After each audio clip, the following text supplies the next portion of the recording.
Hey, good evening, everybody. This is Big Bill coming to you live from Model Railroading Live, the best model railroading show in the universe, if not the world. Why? Because I say so. That's why. Well, welcome to Who's Big Bill Talking To? It's July 6th, 2022. I hope everyone had a safe 4th of July, a good one. Uh, Everybody was with their families and loved ones and got to do what you wanted to do. And I hope it was just good and safe for everyone out there and stuff like that. Before I get started, I want to say hello to all those guys that are in the, excuse me, Ethan Almeridge is in the house. Hey, Ethan. Grandpa Rails, John Benecki is in the house. Jeff, the railroad enthusiast. MSIL Hunter 5. Hey, what's up, guys? New Haven Rails is in the house. Welcome to all those that are coming in and should be here momentarily. I'll give you a couple of minutes to finish up your macaroni and cheese and steaks or whatever you're eating. If you're barbecuing, getting it all cleaned up, grabbing your cold beverage and whatever, a cigar, and sitting in front of your computer on the big screen TV and watching this good-looking guy on your TV. So anyway, we're going to have a special guest tonight, another model railroader who just recently got into model railroading again. And wait till you see this guy's layout, guys. Pretty sweet. Pretty sweet. In any case, let's see. Thursday night, Johnny's Train Talk Show will be back on a Thursday, sometime in July. John hasn't given me a specific date. He's been going through some, doing some family thing and getting that all taken care of. But he did promise me that he will be back on Thursday in July sometime. And I talked to the Andy Crawford and Ralph Renzetti in the Bridge Too Far on the Railroad Empire, and they themselves have promised me to say to you guys that they're coming back with a second edition of the Bridge Too Far that they're building. One that Andy's building in his layout. I think it's 72 inches span across the top, and Ralph Renzetti is doing one of a stone structure and a wooden trestle bridge, and it's pretty good. Both of them are pretty good, so stay tuned to that. We're in the midst of the summer. We just had July 4th weekend. It was pretty good here. I went to see the New York Mets play against the Texas Rangers on Sunday. Had really good seats. It was my son's birthday, so it was his birthday present. So we were sitting right down there by the field level behind home plate. That was really, it was good. It was really good. And I found out something, that the Major League Baseball, everything is cashless. Everything's done by a credit card or a debit card. And if you don't have a credit or a debit card, you go up to their kiosk and you put the money in, like $100, and it spits out $100 card. You can use that. But I was really surprised that they didn't. And the digital tickets, they don't do tickets anymore. I got the tickets. They do it on the phone. So I got one of those old 1981 phones stuff. But it is what it is. Anyway, let me say goodbye to Mr. Met. Mr. Met, say goodbye to everybody. He'll come back. All right? Take care, Mr. Met. Take care, Bill. There you see, I'm a ventriloquist. Anyway, I was, hey, tell me if you heard this before. A skeleton walks into the restaurant and he says to the waiter, "Do you have a glass of water and a mop?"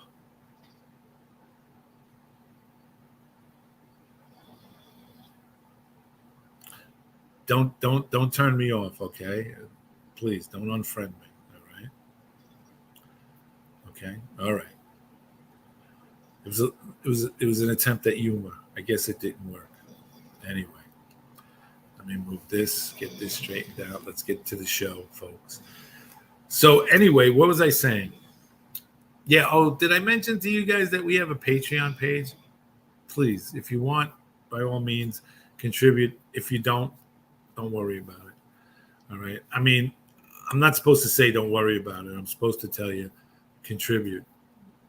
Give me your money so that we can do better content. I don't know what that means. I think we do pretty good content. If anybody wants to say that, but I think that's what we do. We do pretty good content. Again, like I said earlier, and we'll get to our guest in a minute. Going over my notes to make sure I didn't miss anything. Check. Nuclear waste disposal. Check. Money from the hidden accounts. Check. Okay, that's all good. Hey, Frank DeLauro's in the house. What's up, Big Bill? How you doing, Frank? Have you been golfing? Have you got back to golfing, Frank? Jeff the Railroad Enthusiast says you were talking about a special guest joining. Well, yeah, tonight's special guest. I'm keeping him from you. No, I'm not. He's in the green room. He's I hope he's not eating that sushi, because you know what I saw? I went down to the gasoline sushi place and I talked to Sal. I said, Sal, not for nothing, but how long has that sushi been in there? Because I was looking at the expiration stickers on that, and when I say expiration stickers, you got stickers on top of stickers on top of stickers. There's about that thick as expiration stickers. He says, you know, some things you should not question, Bill. You should just mind your own business. I'm running my business. You run your business. I said, oh, okay. No problem. Hey, Balu, what's up? Frank DeLauro says, back at the thrift store, golfing Saturday and Monday. There you go, brother. Good to have you back. Anyway, so yeah, the stickers, the expiration stickers were that thick on the thing. So, and the fish was a little, I don't know. He said, I thought that was white rice. He said it was brown rice, but it looked putrid rice to me. Anyway, I just hoping that Chuck Bay didn't have any. Anyway, without further ado, let me bring Chuck in, because I know you guys are getting tired of hearing me talk. That stuff is terrible. Did you see the expiration stickers on them? They were about that thick. I thought it was like a handle to peel the freaking plastic off of it. What did you? You didn't need it. You better drink something to wash whatever that was. Yeah. Give me just a minute. All right, I'm good now. Yeah, ladies and gentlemen, out in the model railroading world, this is our guest. His name is Chuck Bay. Chuck Bay resides in the good state of Colorado, where the Colorado Avalanche just won the NHL Stanley Cup. And he's a big Avalanche fan. Frank, he's a big Avalanche. Frank DeLauro's on. He's a big hockey fan too. So, well, Chuck, I'm sorry. Please excuse me for blowing my nose here, but thank you for being on the show. Greatly appreciated. Oh, the pleasure's all on this end. I've been watching you guys for quite a while, and I think you guys do a great job. Frankly, it's rather humbling to be here. I mean, I see some of the folks you have on the show, and you're not the only sure one. Why I'm here, but I'm very thankful to be here. Because you're the only one we didn't have to pay. I love you, Chuck. I love you like a brother. Not necessarily my brother, but I love you like a brother. And I just wanted to make sure. Yeah, you're the only one we didn't have to pay. Everyone we had one guest on who said that he wanted a bowl of brown M&Ms. That was it. And he wanted the letter H stricken from the alphabet.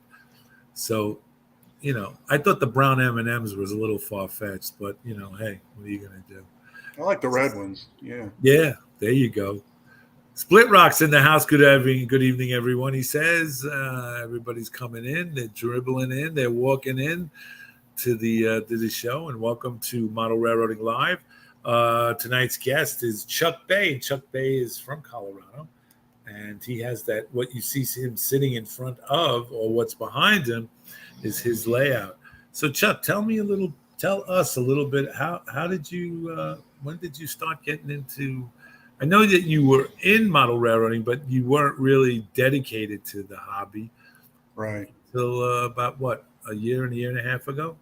No, it's been about 4 years ago. When I was a kid, I had just, the circle track and, a couple, like a Tyco locomotive and and a McDonald's.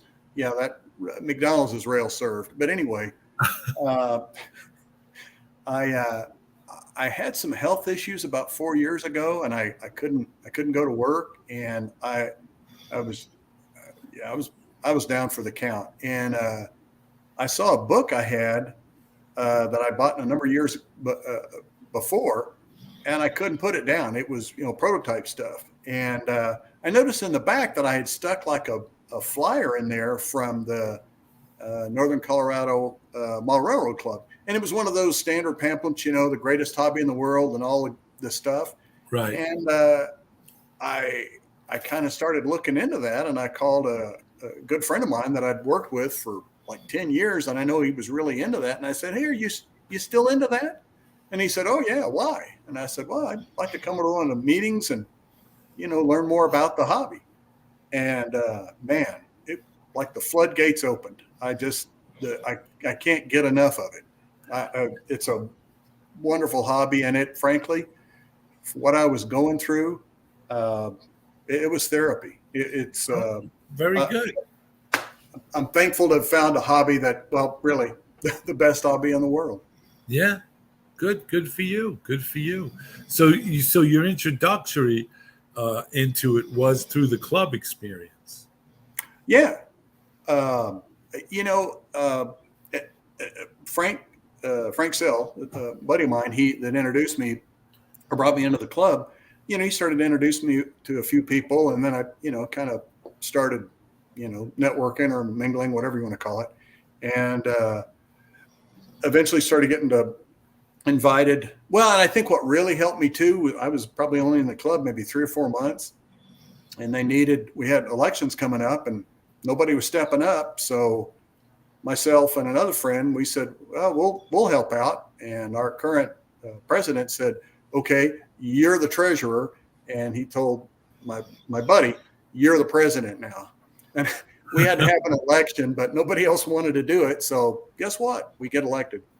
Yeah. And that opened up a lot more doors for me because, you show interest and you want to continue to support the club. And when people started to see that I was, wanting to help out, I started getting invited to op sessions, and it began to grow. And I guess you get out of it what you put in it. Right. Exactly right.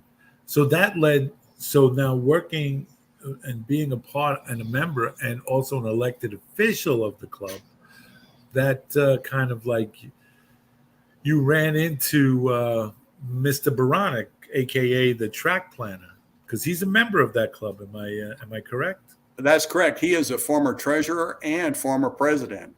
In fact, the treasurer that I relieved, he said, "Hey, a group of us meet for breakfast.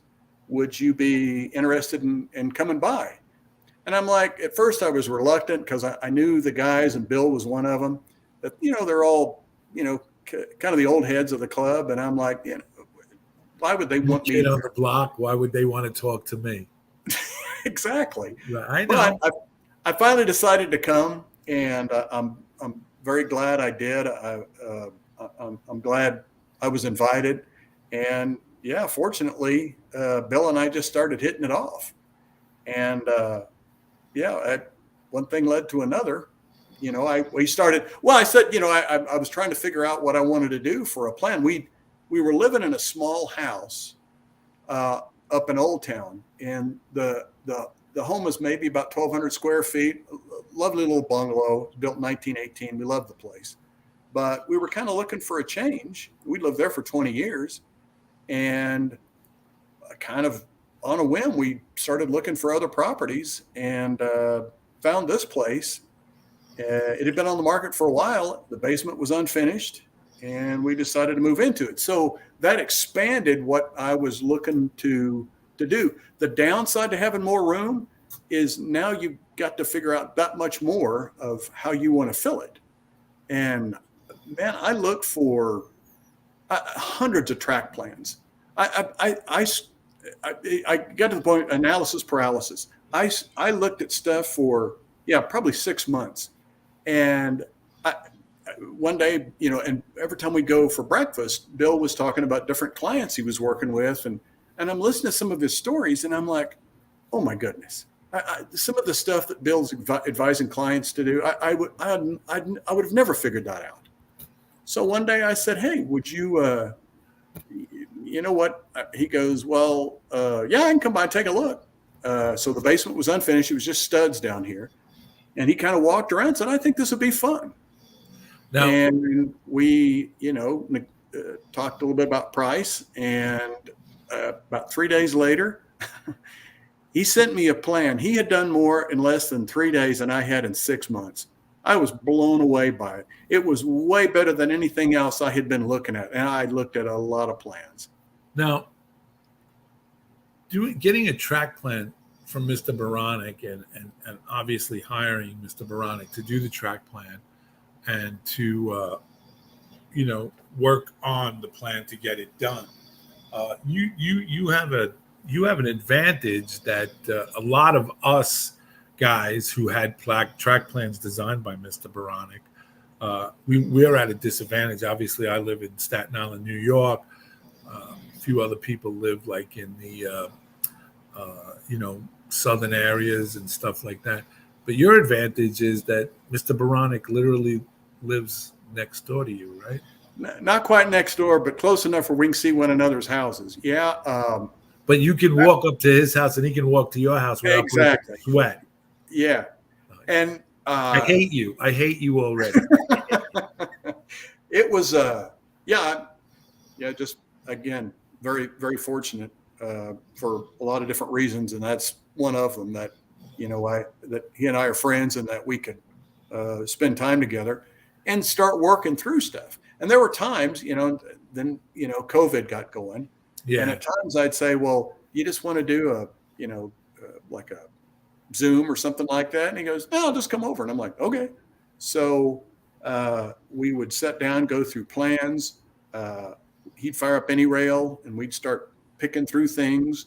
And, and again, what was also an advantage too is during breakfast, he would talk about, how critical getting measurements for the room was, things of that nature. Like if you, and I'm a degreed engineer, electrical engineer, and we sometimes would have clients that would give us not the correct information, and that can throw a project, basically into the toilet because there was little pins. Like, well, we didn't think it was that important. Like, well, I wish you would have asked. So measurements was a big deal, and so I put a lot of time into that because of hearing Bill talk about these things. And also, what's important to you, rail fanning or operations. And fortunately, I was able to go and operate on some other folks' layouts. Well, before you get into that, I just interrupt you, and I don't mean to. We have a question from Split Rock that actually is attending. He says, Chuck, what description did you give the track planner of what it is that you wanted? And did you want a certain railroad and an era or a location as well?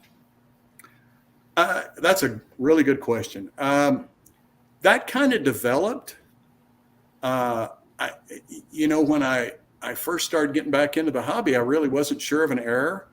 I had, we're maybe 45 minutes south of Cheyenne. So certainly, as the big boy was being restored and getting to see that, plus, we have other steam operations here. I was really enjoying or loving steam, but at the same time, I also like diesels. And I can remember the first gen diesels when I was a kid growing up in Oklahoma.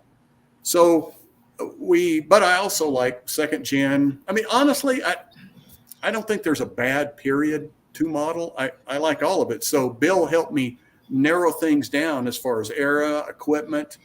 And then also, one day he throws me a map of Oklahoma and says, "You need to tell me where you want this railroad to be." I'm like, "That's a good question." So I started really digging into that, and finally came up with, well, I wanted to do late model steam, and I wanted to do first gen diesels, and eventually decided on going from Oklahoma City to Ardmore, Oklahoma, so kind of south central Oklahoma in the mid 50s. So that took quite a ways. Some people may say, nope, this is what I want to do, and I want to model this area. That was a kind of an evolution for me, based on a lot of prompting from Bill. Well, you see the beauty of model railroading. Like you said, it's the greatest hobby in the world.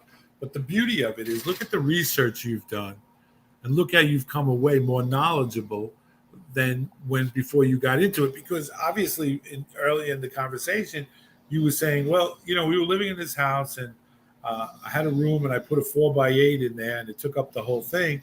And you would, your concept was, was kind of like narrow, But here you get, and Mr. Barana comes along and says, okay, this is what we're going to do. This is what I'm going to design. And like you said, what he did in 3 days took what you were trying to do in 6 months. But out of that, look how involved you were in it, in the research. He did that, putting the pen to the paper and drawing the tracks and the curve. But you had to go out and you had to, search it, research it.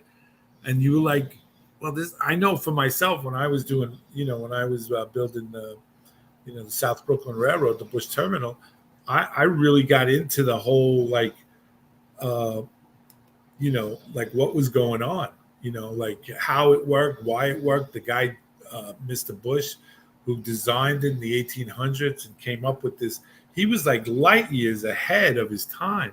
But that's the information you get and you garner, and that you get from it, and it makes you, like, now when you're doing your layout and you're building your layout, there's a purpose. You know what I'm saying? Yeah. Yeah. Split Rock says, I like the approach of fitting what you want into an available space rather than looking at the space and saying who has a track plan. John Benechek says that he is a fellow electrical engineer. You can't have geek without the double E. That's there you go. And that, and yeah, Bill had a few comments about working with engineers, but I began, because of all of his experience, not just from a track planning perspective, but operating and building his own layouts. I listened to the guy. If I had an idea, we would kick it around, and then sometimes he'd have to say, "No, you don't want to do that." And he was right. For example, and fitting it into the space, at one point I thought I wanted a bit of a smaller layout, because I wanted like a kind of a big crew lounge kind of area, so we could just kind of sit there and relax and watch trains. And Bill was like, "No, you don't want to do that. That just trust me on this. You just need to fill the space as much as you can." And he was right. Once I got to where I was building the thing and starting to fill stuff in, and also operating on other folks' layouts, he was. Let me just say, I got more than my money's worth. Okay, that is a very good analogy. Yes. Oh, we just got Barn Full of Trains just came in, and Steve 87 PSAP. If I missed anybody coming in, just want to update you what's going on. We have tonight's guest on Who's Big Bill Talking To is Chuck Bay. He's out of Colorado, and he's built an HO scale layout called the Gulf Colorado and Santa Fe. How big is your layout? Square feet? It's approximately 800 square feet. The basement's larger, but you got a mechanical room, and I put a bathroom down here, and then also got a workshop. So, and then also there's like a closet, space kind of thing under the stairs. So what was left over from that, we were able to squish the layout into. Now, before you built the layout, and obviously you had plans in hand, did you give consideration as to how you wanted to finish the basement? what your kind of like what you wanted in the basement as far as electrical outlets, fans, air conditioning, whatever. Did you? Yeah. No, that's a good question. The one of the guys I operate on his layout, it's a O scale. It's over 3,000 square feet. It's amazing. For electrical, he's got one switch that will kill all the outlets. Now, my experience as electrical engineers, I worked in power plants and I did generator protection as well as prime mover controls. Also 480 and 13,000 volt type sort of stuff. So I've never done any work in residential electrical. So, but I found a really good electrician. And I mentioned that to him and he's like, no, I'm not doing that. But what I did do is he did put a number of switched outlets around, things for like boosters and some of the lighting under the upper level. So, and then some of the lighting. Now, you can see I've got some of these, they're not really can lights, but they're all LEDs. They do have dimmers on them. And then I also did the under cabinet lighting, or under cabinet type lighting that goes under the second level. A friend of mine did a drop ceiling, and I think they look kind of funky, but as far as functionality goes, you got so much more flexibility with the drop ceiling. I did drywall. The city at first got kind of nervous when I pulled a permit and said I was going to do a drop ceiling because of fire propagation. But so eventually I just went with the drywall. But a friend of mine has done drop ceiling, and he's got the large LED panels. The distribution of light that he gets, man, it's tough to beat. But yeah, what I've done here, there's one spot back here that's a little bit dark, but I think I can work through that. But good question. Again, as you're going through and developing all this stuff, you kind of have to be thinking about, where is the railroad going to be? Is it going to be a shelf? Is it going to be more of a table type sort of thing? What type of lighting, electrical outlets? And fortunately, the contractor was a really good guy. And for the most part, I was able to get,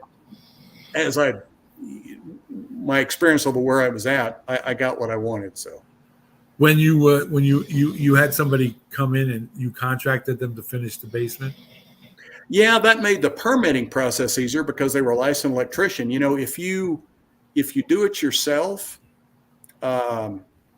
they take a lot closer, understandably, they take a lot closer look at it, where with the contractor I used, they knew him, and basically all I had to do was flip lights on and off for the inspection, and they're like, yeah, we're good.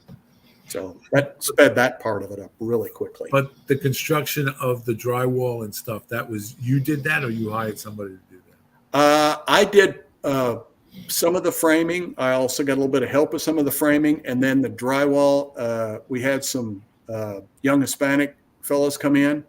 There were 3 of them. They got here early in the morning and left in the evening. And when they were getting into their car and they completely finished, they were smiling and laughing. Let me tell you something. If I'd have worked drywall all day, I wouldn't be laughing and yucking it up. I said, hey, thanks, guys. I appreciate it. And they're like, oh, yeah, sure, no problem. Yeah, they did a great job. And then the tape and mud, I had a friend of mine do that. I've tried it, and it always looks like crap. So I'm like, man's got to know his limitations. Yeah, man, that's what my man, that's what he says. But I did everything else, all the painting, and then all the trim carpentry. Some of I carpeted it, but I'm using carpet tiles, and those go down pretty quick, and you cut them like you need them, and right. So yeah, all the finish type sort of work. Yeah, I did all that as well. Yeah, Late Night Model Railroading says you can use directional lighting to your advantage as well, depending on the mood of the scene, what time of day you want to portray. Yeah, that's a good point. Bill, Mr. Baranek, He's got some of the directional lighting, and yeah, I really like the way that looks. That's really slick. Another guy in our club that Bill did a plan for, he does the same, and I completely agree with that statement. That's a neat way to go. Now the layout that we see behind you, is it a double decker layout? Yes, sir. It is. So you're gonna have two. Can you? And what's that building that's flashing the Santa Fe? What is it? Well, so that's not where that's supposed to go. Okay.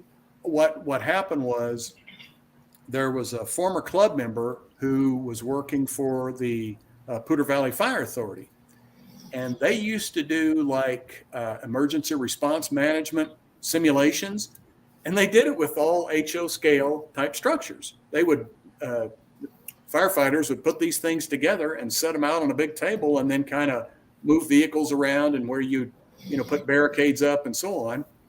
And they don't do that anymore. So this gentleman's supervisor said, get rid of the stuff. And he said, the thought of throwing this stuff in the trash was just crushing me. So he called us and said, if you guys are interested, you can come and get all of it for free. We basically filled up one stall of my garage with the stuff. Now, some of these, like this one, was already built. So again, they're not going to paint it and weather it or any of that. They just glue it together and say that suits their purpose. So you had a guest on, Tim McLaughlin. Yes, McLaughlin.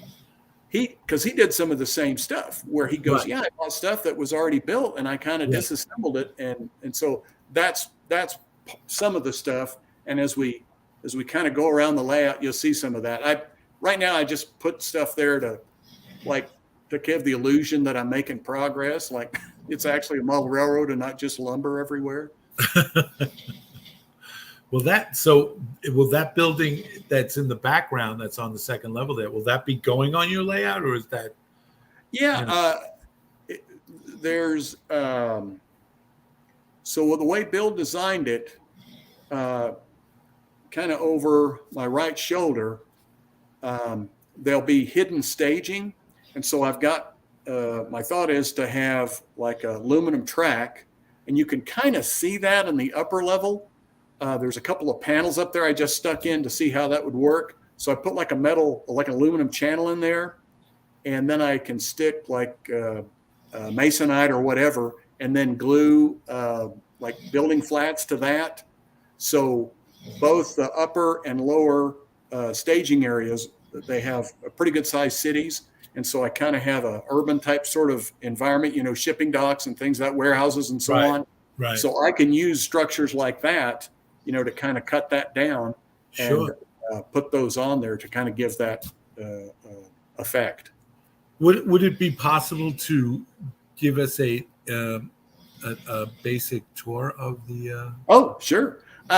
Now I was kind of experimenting with this earlier today, so if just holler if it gets to kind of moving around too much, or like we're looking at your shoes right now, kind of thing. Now this is the Gulf, Colorado, and Santa Fe, which is in the process.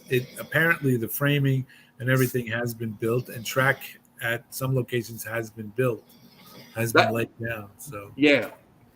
So okay. Yeah, we get. This isn't a small layout. So this area here is 32 feet deep and 14 feet wide. So again, we've got, let's see. So down here will be Oklahoma City, and then behind that will be staging. And then this will be, the end of the railroad. And so that staging will represent everything north of Oklahoma City. And then you go through the rest of the main line, various towns and yards and so on, through the helix, and then eventually end up back here, which is Ardmore, which is south of Oklahoma City. And that staging, if you go into staging there, that represents areas south of Ardmore, Fort Worth, Galveston, Houston, and so on. Let me, I'll see if I can walk around a little bit with this, and we'll we'll see how that goes. Now, one of the things that since I had so little experience in doing this, we have a cabin up in the mountains and it's got a loft in it. And so I wanted to do to kind of practice some of these skills, and then can't get enough trains. So as you can see here, I built just a switching layout that's a small shelf. This is about 20 inches wide and then it's two 8-foot sections. So it gets separated here by a couple of bolts so I can stick it in the back of my truck and take it up to the cabin. So again, I was able to learn, laying track, flex track, the Pico switches, getting back into building structures. Because when I was a kid, I loved scale modeling, but that's been 50 years ago. So this was a lot of fun doing this. I still need to finish up some of the scenicking and a little ballasting, but and I was also able to use this to keep, running trains while I was building all the rest of this stuff. So that's a 16-foot module by what, 20 inches in width? Yes, sir. And you can take that up, down and bring it with you to your cabin, and if you so desire, you can, do operations and stuff. And then you can come back and put that in. Does that have any correlation? Does it fit into the scheme of the layout itself? No. Bill asked me, do you want to incorporate this? I said, no. This is going to go up to the cabin. This was just a plan, again, because as we talked earlier, I do not have the planning gene. Okay. So I found a plan in Model Railroader. The guy that actually designed this was an actual railroader. And he modeled the section of the track that he used to work on as an operator and the area where he lived. So, and he lived in a small apartment. So, and someday, as awesome as this is going to be when I get it done, well, we don't live forever, and someday we may have to downsize, and I've already got a nice little shelf layout ready to go. I love operating on this thing. It's amazing how I can start. Just a little shelf layout, and it'll keep me busy for a couple of hours of just doing switching. Yeah, absolutely. I love switching. So the construction of the layout, I noticed that underneath the layout you have storage area. Is it, you don't have legs? Is it attached to the wall, like with a French cleat, or? Good question. I think we can see this.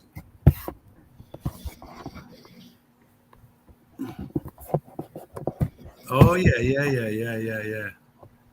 So again, Bill Baronic, he did something very similar to this. I really like these knee braces, and then little cleats, and then using furring strips that tie into the studs. So again, you can see the furring strip here, and then the cleat with the knee brace. And then and Bill, what he did was L girder. Well, Oklahoma is flat. Right. So there's no real elevation changes. So what I did was basically build like little box type sort of structures.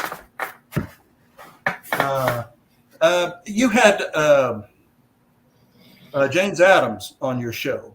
Right. Affordable Model Railroads. Yeah, so I visited with him some, because Bill works with him, and I kind of looked at his website and to see how they were building these kind of boxes, pre-drilled holes and so on for wiring, and that I was able to benchwork wise fly through this fairly easily. Then the furring strips go all the way up above the upper level.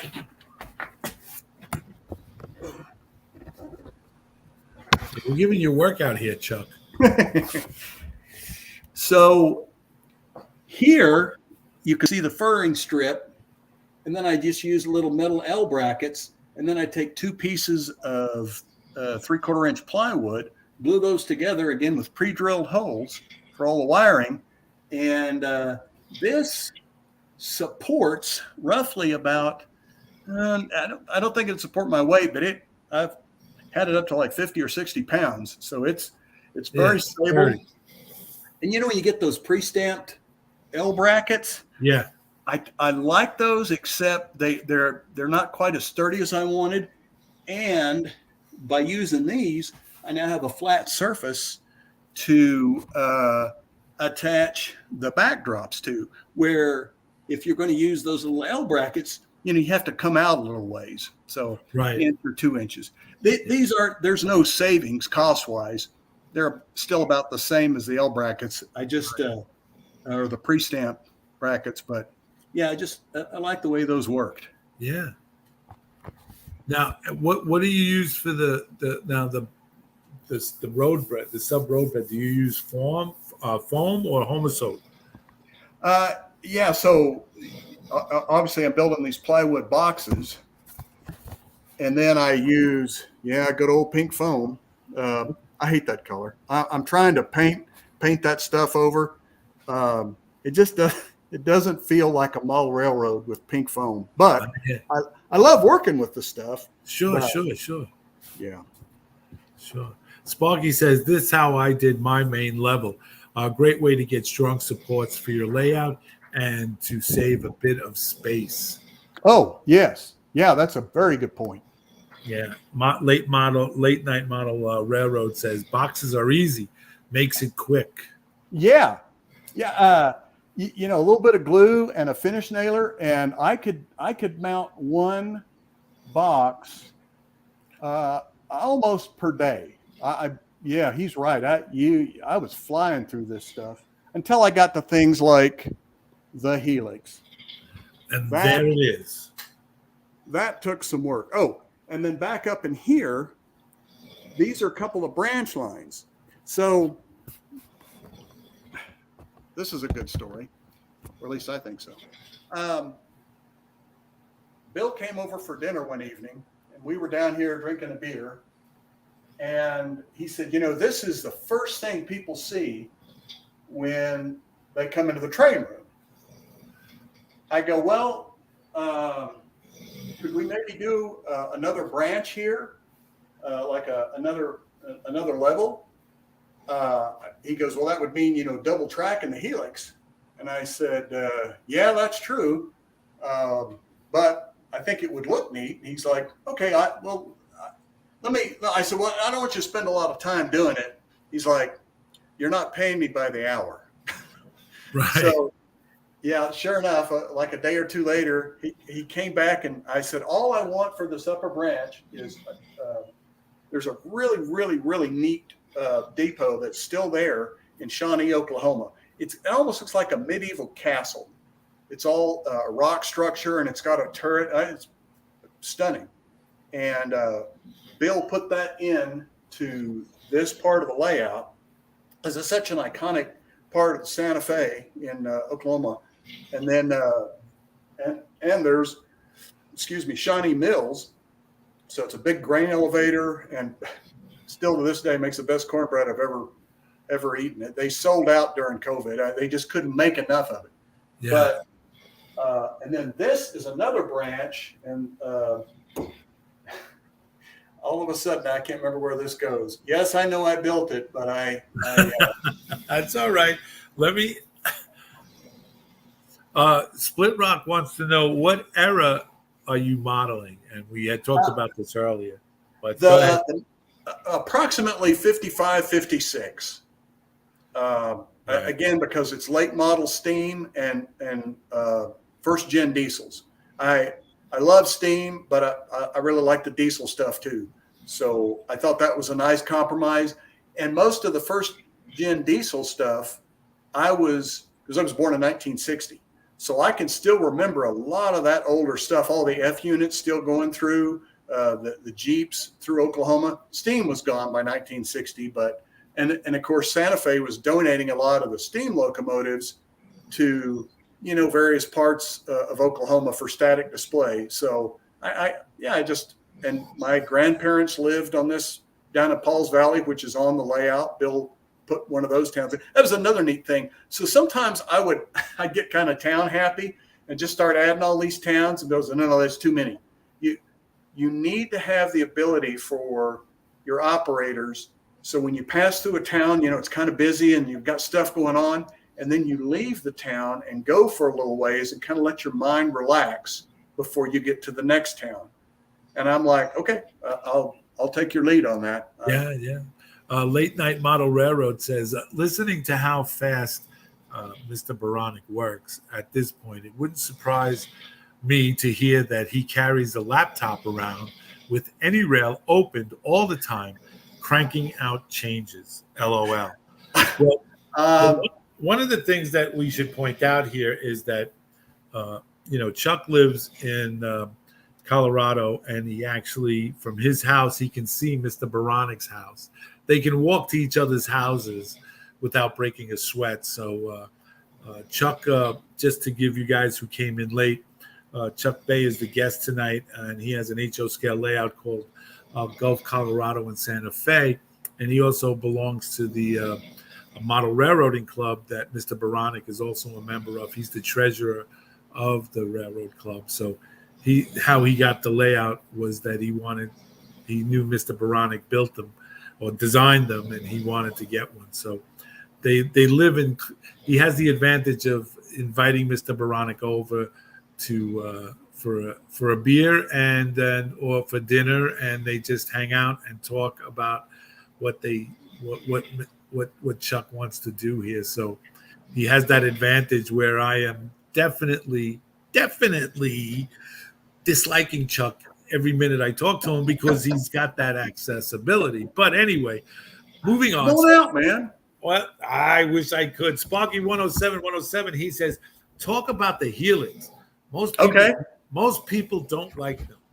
Why did you go Helix, and what options do you have, and what are your pros and cons of having your Helix?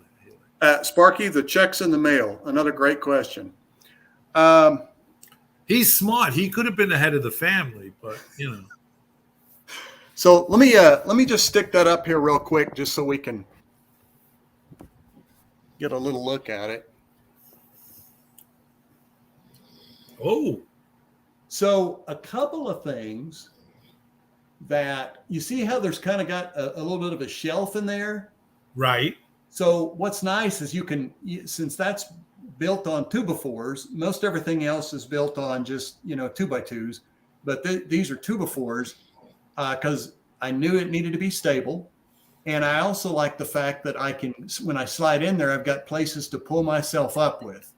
Right. Some of the Helixes I've crawled into to re-rail trains, man, you're afraid to touch anything. Right. Also, I've got little ports here so you can watch the progress of your train as it's, as it traverses the Helix. The number of questions it's funny when you hear people talk about, I wouldn't do a Helix, everything's going to derail and so on. And 9 times out of 10, when people start bad-mouthing Helixes, they've never built them. And you listen to this stuff for so long, and then you start really doubting, was this a good decision? But as I started to build it, and again, Bill has built one. He was over at his house. I took a bunch of pictures and measurements, looked at how he had built it. Another former president of the club, he's got 2 Helixes in a 12 by 24 foot room, and it's 4 levels that he's dealing with. We had a derailment, but it's not that big a deal. You crawl in there, re-rail the trains, and keep going. We might have 1 derailment per a 4-hour op session. We run maybe, roughly 10 to 12 trains during that session. There's a lot of switching and other stuff going on, but it's just not that big a deal. Right. The upside to, for me, I'd seen some people where they had a more space, and so they didn't bother with a Helix. They just had a steady incline. I think that's really clever, and certainly if you've got the space to do that, I didn't. The grade was going to be too severe. Also, the way the thing was constructed, I think, like one of the guys in our club, his Helix, he used like all thread Right. to separate the two, Right. the different layers or levels. And rather than using bolts, he just took a pair of clear tubing and put that in to separate them. That was really slick, but he's also a former cabinet maker. His turns were perfect. Right. If I didn't have this around it, it's not some of my best work. I finally figured out the right way to cut them using a trammel and a jigsaw. I had to get the right type of blade, the right tilt, the right speed. And wouldn't you know, the last 3 sections I cut for this, they were perfect. No, the rest of them, not so much. But again, again, if you're going to do a multi-deck, then how are you going to get the trains from one spot to another? So to me, and again, if I was doing another level below this, staging wise, it'd make it a lot harder to get into. But, I mean, it's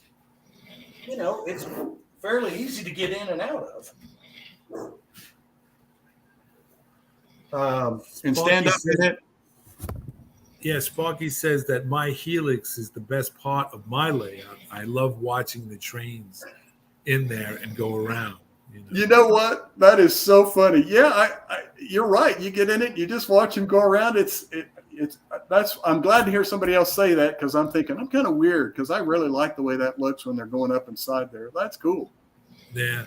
Late Night Model Railroad says, hey, I like the port ideas. That was a good idea. Well, now, we had he was a super good guy. He was a former president of our club. He just passed.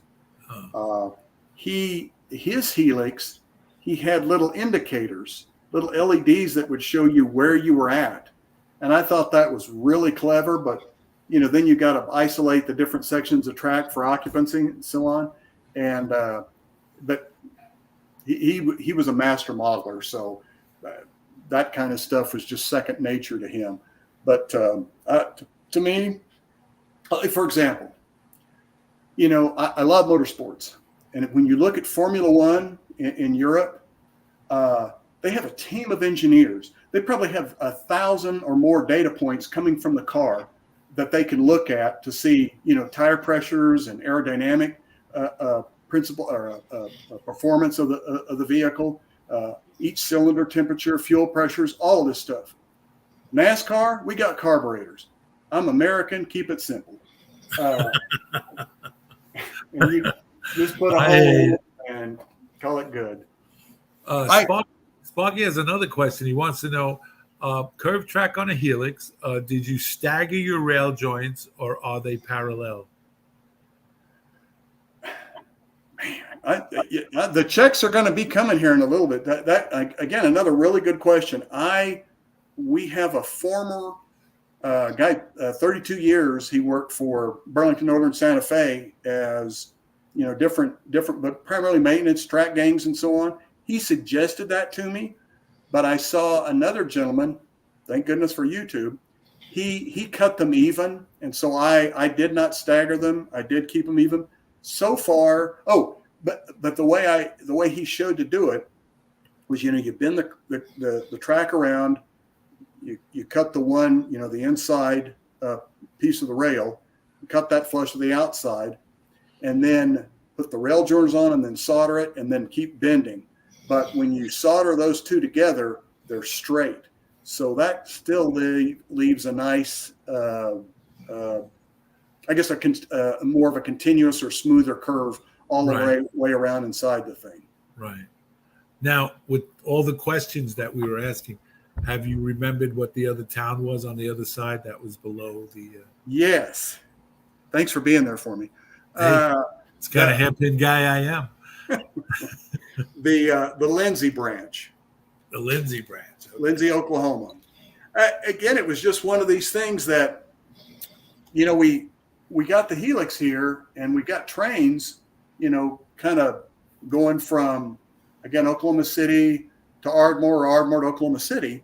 But then around the backside, as Bill pointed out, well, this is the first thing people are going to see.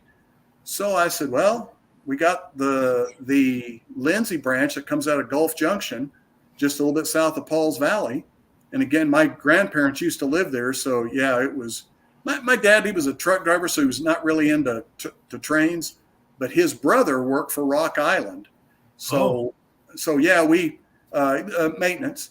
And so, yeah, I kind of picked up on some of that because, yeah, I loved watching trains. But but anyway, and then Shawnee, that's north of Pauls Valley where that comes out. So, yeah, it just was – that was neat. When he said that, I'm like, yeah, well, how about if we do this? And he's like, okay. And he – with little to no effort. Now, also, I'm a member of the Santa Fe Historical Society, so I was able to get track charts from the 50s through the society, and Bill kind of based some of that on. But again, Bill's going to say, well, I know this is what the prototype did, and we'll kind of fit some of this in. Yeah, compression.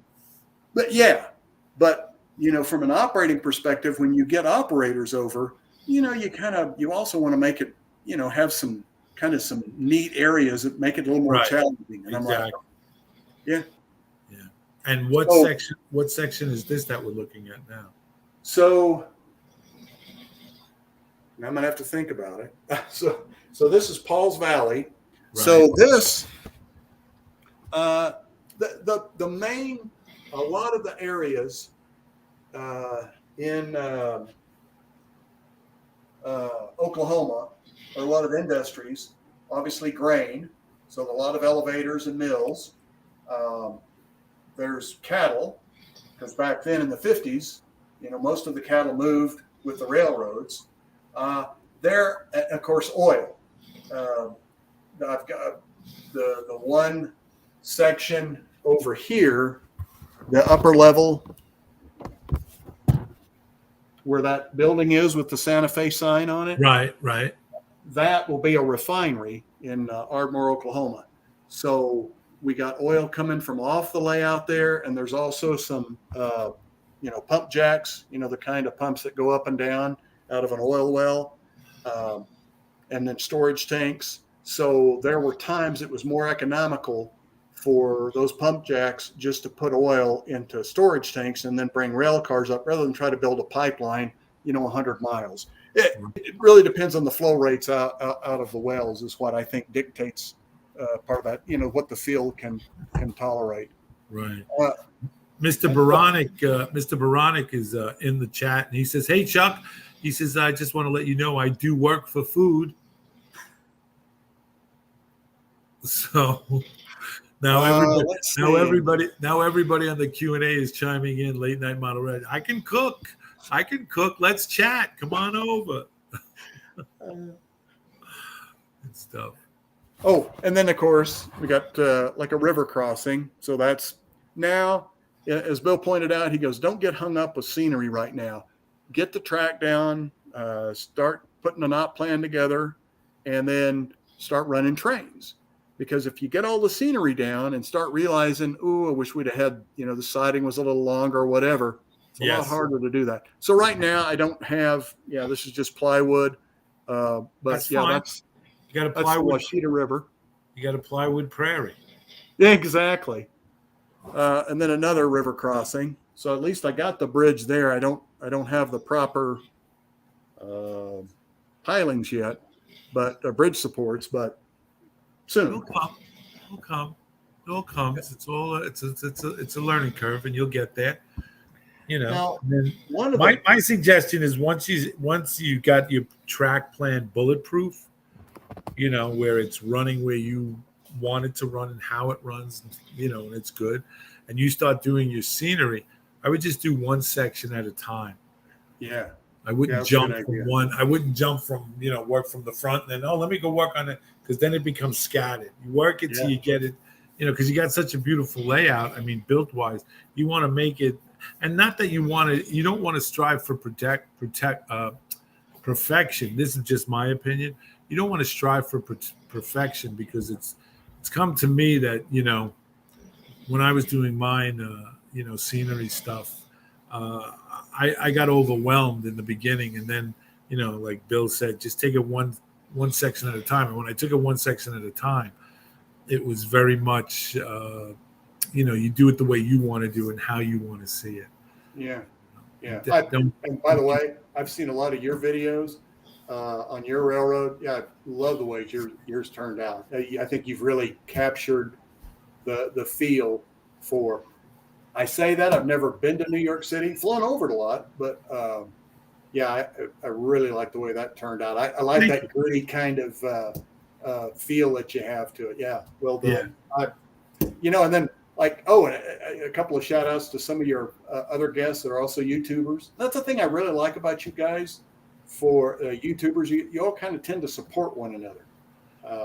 Like Tina Marie, oh my goodness. You know what? I only hope to maybe someday be where she's at. That just, as far as modeling goes, good gravy. And then Joe Desmond, fellow Navy guy. I subscribed to most of these folks before, the Pixel Depot, Joe Parker. Yeah. Ron Marsh. Yeah. I stumble onto these folks. Steve Brown. To me, it doesn't matter what the scale is. And another thing I really like about you YouTubers is you're very honest. You're willing to say, I screwed this up. I wish I hadn't have done this, but here's plan B, and here's how I'm going to do that.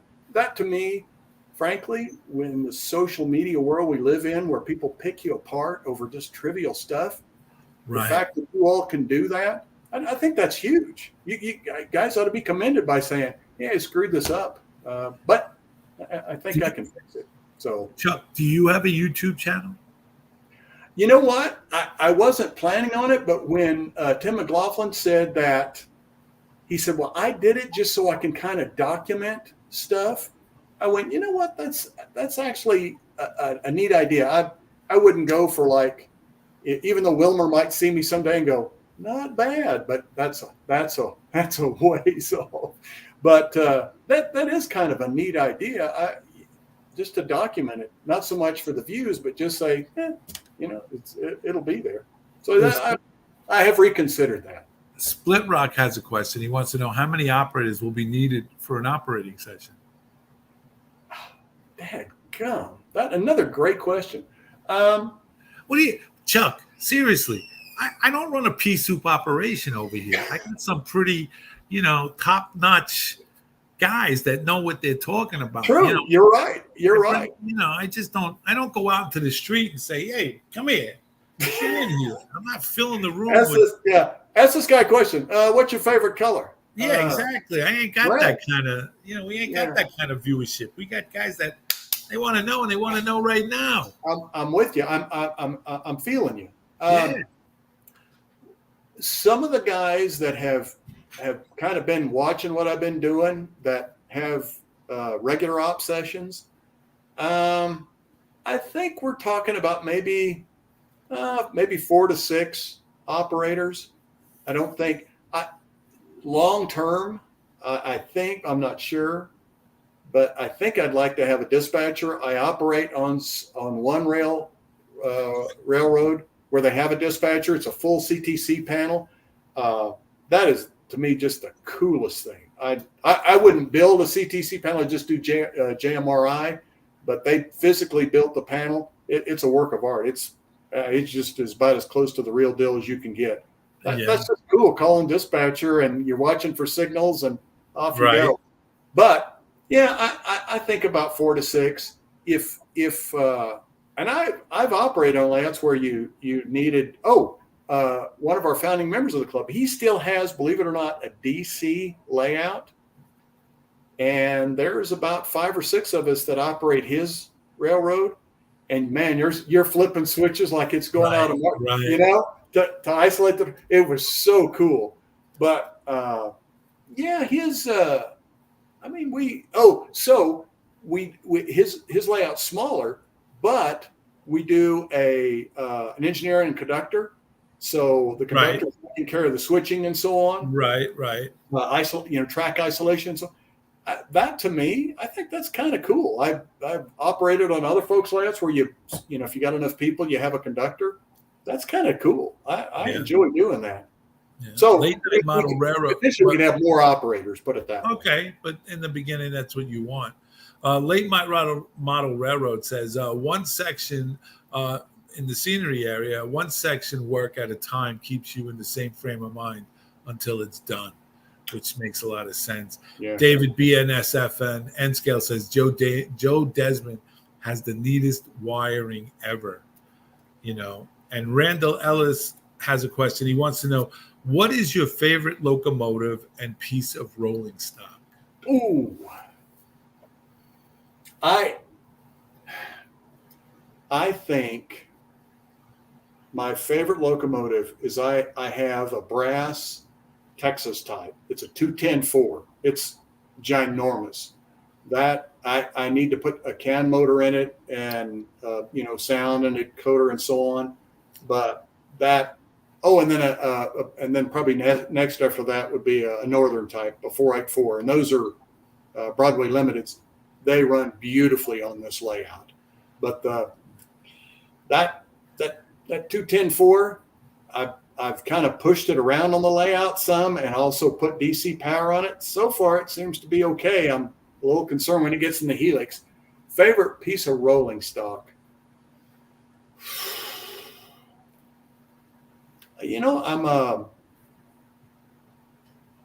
I love cabooses. Cabooses have been gone for a long time. And, when I was a kid, you try to wave at the engineer and the conductor during a grade crossing, but, they're kind of busy. But guaranteed, the guys in the caboose, they would always wave at us kids when they went by during a grade crossing. So, that's kind of a special thing for me. I myself am partial to the cabooses and stuff and stuff. Split Rock has a question. He wants to know, will you have passenger operations? Yes, and it's not an afterthought. Every town, and the main reason for that, I love the way that, and some of those depots are still, because they've been preserved, they're still in Oklahoma. And those, fortunately, like American Model Builders, Santa Fe had a standard depot number 1 and number 3 and so on. They're exact replicas. And so I purchased a number of those. A couple of the depots, like the Shawnee and the Oklahoma City depot, I'm going to have to scratch build those because fortunately they're still there and they're just brilliant, absolutely beautiful. But and when I was a kid in about 1968, our teacher said it was important for us. So she took us down to ride the Texas Chief. Now we only rode it from Oklahoma City to Norman, so maybe we were on it for 20 minutes, maybe. But she said rail service is going away, and I think it's important for you kids to experience that. I mean, smart teacher. Yeah. I don't know if we got teachers like that now, but thank goodness that she was there, and I'll never forget that. So absolutely. And I want to there might be, and I've got timetables for the trains, like the Texas Chief and some other trains, passenger trains that would go from, say, for example, Fort Worth to Oklahoma City, and then from Oklahoma City to Tulsa via Shawnee.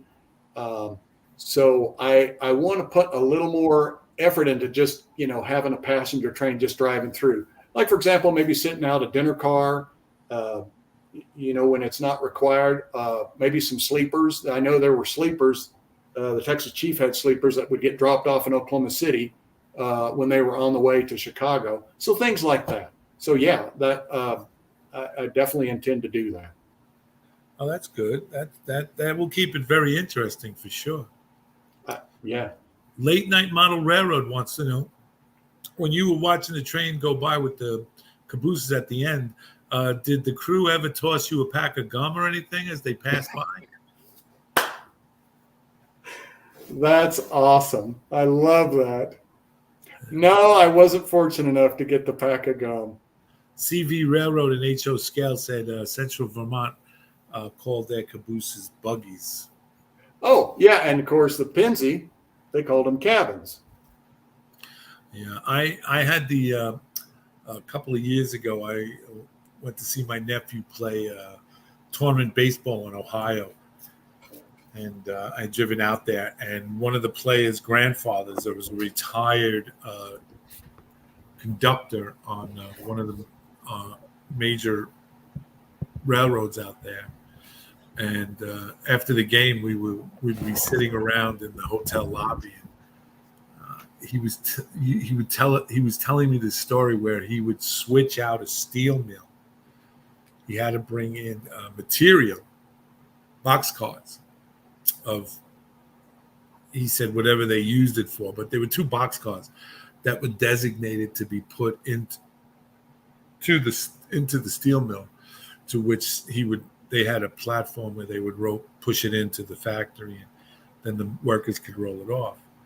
So he said one day they had a new general manager, and the new general manager came up to him and told him that he was required to wear a hard hat when he entered into the steel mill.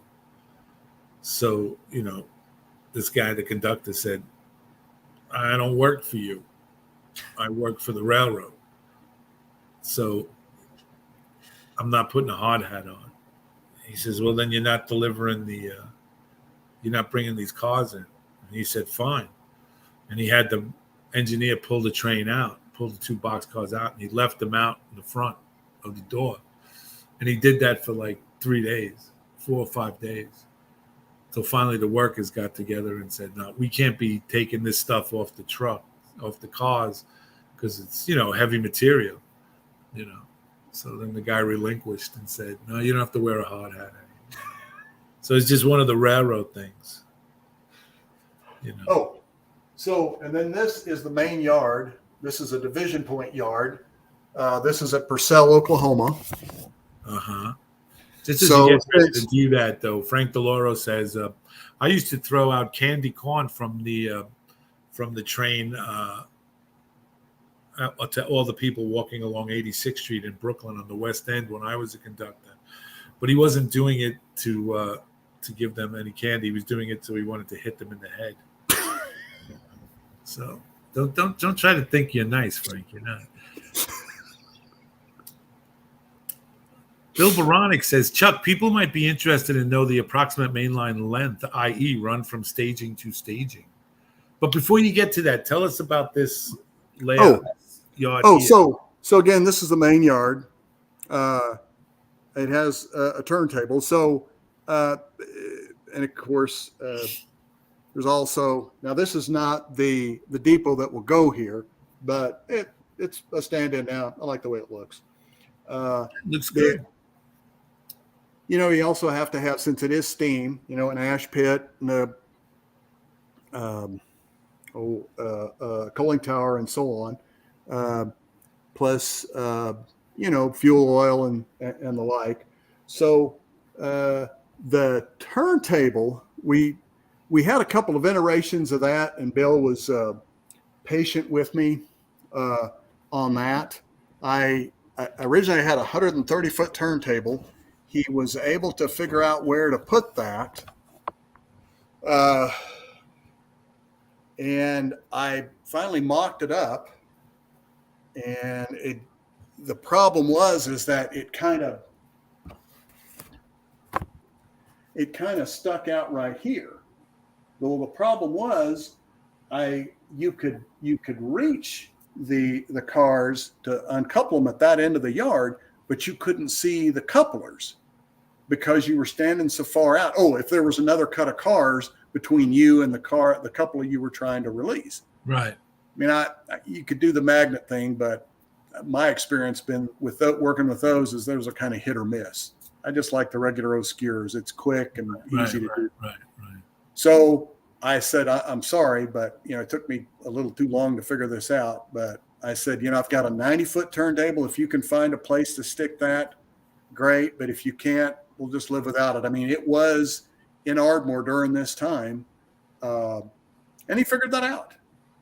then later on, I said, well, you know, a 90 foot's kind of small. I can't really get anything on it. I said, what do you think about 110 foot? Now, this is almost a year after he's done the plan. And he said, well, I'll look into it. No, I don't want you to look into it. I'm just, what do you think about it? Yeah, I'll look into it. I'm like, That's a great imitation of Bill. I'm like, if you don't have enough stuff to do now, I got it. Sure enough, like a day or two later, he sends it to me. And that's, you know, again, where that is right there. He just, a few quick modifications, well, for him anyway. And yeah, that's, I'm thankful that he did that. That's, again, you know, it was there. It's prototypical for the era that I'm modeling. So I'm glad he was able to figure that out. So that's Randall Ellis on the Cabooses says that BNSF uses a caboose on its 101 local out of Jonesboro, Arkansas, still in B and Cascade Green as well. Wow, so that's good. That's pretty cool. David BNSF N Scale says not long ago BNSF still had CB and Q paint still working along the Mississippi and LA Cross, Wisconsin, and stuff. So, you know, this layout looks like, first and foremost, it looks like you're having a tremendous amount of fun with this. And yeah. Oh, well, you know, we talked a little bit, you know, the size of it is kind of big, but at the same time, oh yeah, the main length. Yep. Okay. Let me answer that. So with the Helix, it's 383 feet. oh, So I'm a track laying son of a gun. I can tell you that. now what kind of track are you using? All Atlas. Well, sorry. Atlas Code 83, and then staging is Atlas Code 100 Superflex. So it's all Superflex, Code 83, and Code 100. And they're all both in staging, and the rest of the layout is all Pico switches. Oh, good. That's cool. And what's his name? Let me see. Split Rock wants to know, were the Santa Fe steam engines all oil burners in your modeled area? For the most part, there was still a little bit of coal left by the 50s, but they were few and far between. Their numbers were pretty thin. But yeah, the majority of them were oil. So the staging, getting back to what Mr. Baranik says, the staging between the approximate mainline length is 300 and how many feet? With the Helix, 383. Oh, that's pretty big. It's pretty long mainline stuff stretched out. That's pretty cool. Well, Chuck, I want to thank you very much for being on the show. It was a great pleasure having you. So much information, and I can see the enthusiasm that you have. Mr. Met totally agrees. Mr. Met is in total agreement that it was absolutely the best. You really have, you know, for a guy that a couple of years ago was into model railroading, didn't think he'd ever do it, but then all of a sudden, you know, unfortunate health issues, but you know, this is therapeutical, and it probably much aligned with getting better physically, mentally, and spiritually, you know, and keeping you in that. So, you know, you really do. As Grandpa Rail says, Chuck, you have a great layout. So thank you. We'll be back in touch, and definitely see the progression of the railroad and see where you're going with it. But thank you so much for being part of the railroad and being part of the show and coming on. And when you said earlier, you know, I don't understand why you wanted me on the show. You've had so many of, you know, wonderful people on the show. Well, this is the reason why we have you on the show, Chuck. You know the rest, those other guys that you know, they put their pants on one leg at a time. They ain't anybody special. I mean, they're good guys. Don't get me wrong. Do not get me wrong. They are good guys, but you are right up there with them. You're right in there, and you deserve to be highlighted in this. It's. Well, thank you. Again, you can see in all sincerity, you can see the work that you've put in this, and look at the relationship that you've developed within the club and with Mr. Baranek. And it you know, it's healthy all around for him as well as for you and into reaction. I have one more question though on do you have a also, Big Bill, can you post a link? Do you have a website for your link? Do you have a website? oh no, No, not yet. Yeah, okay. Not yet. Well, I have a question that I've been formulating, and I do know that through my conversation with Mr. Baranek, that your wife is from Scotland. Is that true? That's correct. So here's the question: does your wife know Rod Stewart? It's a serious question. I don't know why you're laughing. Trying to get this guy on the show. Okay, one of the other guests that I really like was